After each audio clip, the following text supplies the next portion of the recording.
दोस्तों, क्या आपको पता है ताजमहल को 50 कुओं के ऊपर बनवाया गया है। ताजमहल को बनवाने वाले मजदूरों ने शाहजहां से नाराज होकर एक बड़ी गलती भी कर दी थी ताजमहल के अंदर। दोस्तों, आज मैं आपको ताजमहल के कुछ ऐसे रहस्यों के बारे में बताऊंगा जिनको आपने कभी नहीं सुना होगा। वेलकम दोस्तों, आप देख रहे हैं डॉक्यूमेंट्री नेशनल यूट्यूब चैनल। तो चलिए शुरू करते हैं। ऐसा माना जाता है कि ताजमहल का निर्माण 1631 में शुरू हुआ था और 1653 में बनकर तैयार हो गया। इसे निर्माण कुशलता का एक खूबसूरत इमारत भी कहा जाता है। शोधकर्ताओं ने इस पर कई शोध किए हैं और उनका मानना है कि ताजमहल के अंदर हजारों से भी ज्यादा कमरे मौजूद हैं। ऐसा माना जाता है कि ताजमहल जितना ऊंचा है उतना ही नीचा है, उतना ही गहरा नीचा बनाया गया है। ताजमहल जिस जमाने में बनाया गया था उस जमाने में किले के बाहर निकलने के लिए रास्ते बनाए जाते थे। ऐसा ताजमहल में भी है। इसके नीचे भी एक निकलने के लिए रास्ता है जो कई बाहर निकलता है, लेकिन उस रहस्यमय तहखानों को शाहजहां के समय में ही बंद करवा दिया गया। आपको जानकर हैरानी होगी कि ताजमहल का रंग भी बदलता है दिन के अलग अलग पहर के हिसाब से। ताजमहल भी अपना रंग बदलता है। सुबह देखने पर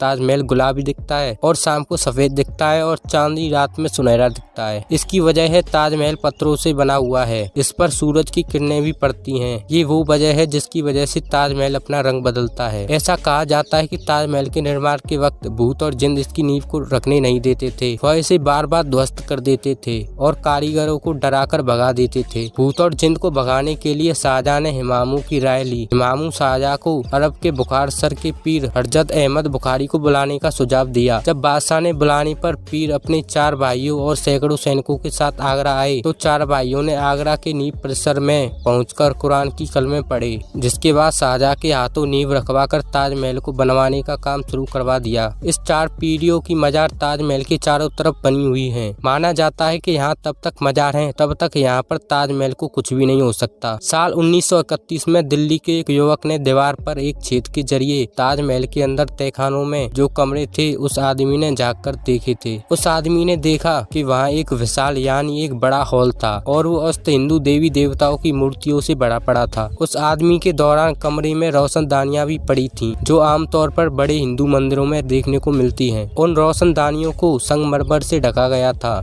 जिसे देखकर लगता है कि किसी ने हिंदू पुल को छिपाने की कोशिश की थी। वहाँ के स्थानीय लोगों का मानना है कि ताजमहल एक हिंदू मंदिर था जो तेजो महल के नाम से प्रसिद्ध था। बाद में इसे ताजमहल का रूप दिया गया, परंतु सच्चाई क्या है ये कोई नहीं जानता। भारत के पूरे रिसर्च ने 22 कमरों को इसीलिए बंद किया गया है ताकि इस कमरे में छिपी सच्चाई के चलते भविष्य में कोई दंगे न हो। सबसे मजेदार की बात यह है कि सबसे ऊंचे कुतुब मीनार इमारत को हम सबसे ऊंचा मानते हैं, ताजमहल उससे भी ऊंचा है। कुतुब मीनार को देश की सबसे ऊंची मीनार माना जाता है, लेकिन इसकी ऊंचाई ताजमहल के सामने छोटी पड़ जाती है। सरकारी आंकड़ों के अनुसार ताजमहल कुतुब मीनार से 5 फीट ऊंचा है। पूरी दुनिया में दूसरी ऐसी कोई इमारत नहीं है जहां एक दिन में इतने सारे सैलानी इकट्ठा होते हों। पूरी दुनिया के लोग यानी 12,000 सैलानी ताजमहल को देखने के लिए आगरा के लिए रवाना होते हैं। क्या आप शाहजहां के उस सपने के बारे में जानते हैं जो अपनी बेगम मुमताज के लिए नहीं बल्कि अपने लिए देखा था, काले ताजमहल का सपना? जी हाँ, शाहजहां चाहते थे कि मुमताज के लिए सफेद ताजमहल बनवाने के बाद वे अपने लिए काला ताजमहल बनवाएं, लेकिन जब उनके बेटे ने शाहजहां को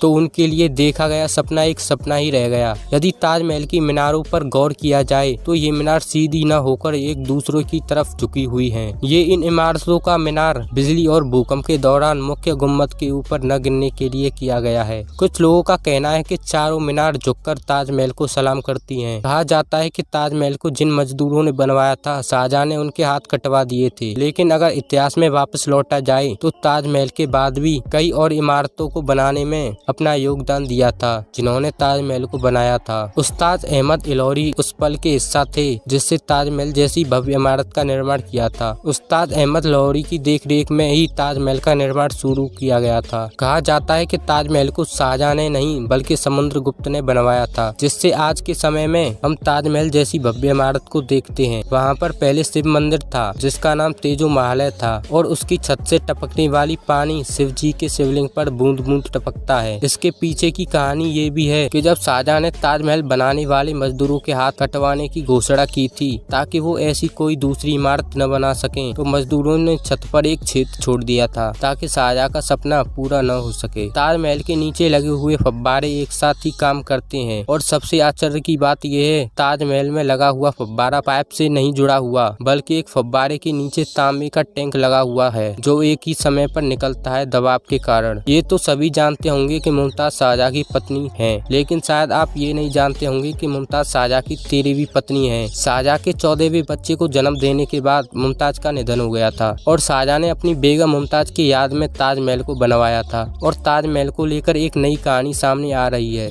जिसके अनुसार ताजमहल के नीचे बने तहखानों में कीमती खजाने भी हो सकते हैं, क्योंकि मटेरियल डिटेक्टर ने नीचे धातु होने की पुष्टि की है। लेकिन आर्कियोलॉजी का मानना है कि इसके अंदर कीमती कागजात मौजूद हैं जो हमारे इतिहास को भी बदल सकते हैं। इन तहखानों की खोज और इनके बारे में खबर तो बहुत आई हैं, लेकिन इन्हें कभी खोला ना जा सका। इनमें से कई दरवाजे तो खोले गए, लेकिन बाद में उसे बंद करवा दिया गया। वीडियो आपने यहाँ तक देखी है तो डेफिनेटली पसंद आई होगी। मिलते हैं आपको नेक्स्ट वीडियो में, और आप हमारी अगली वीडियो के आने तक आप इन वीडियोस को भी चेक कर सकते हैं।